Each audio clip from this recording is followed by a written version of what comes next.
ผู้ใหญ่ด้วยทหารใจตอนนั้นผมต้องรัก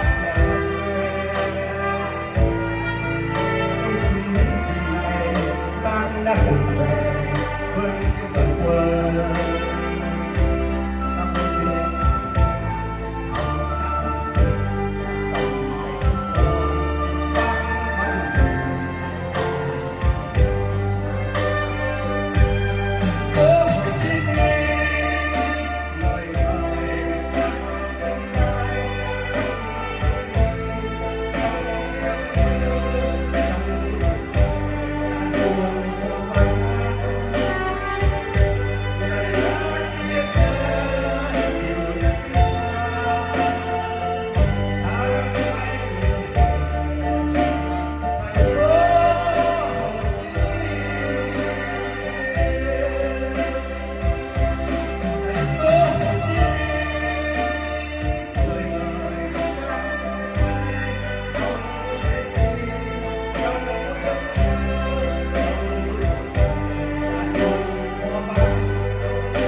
vâng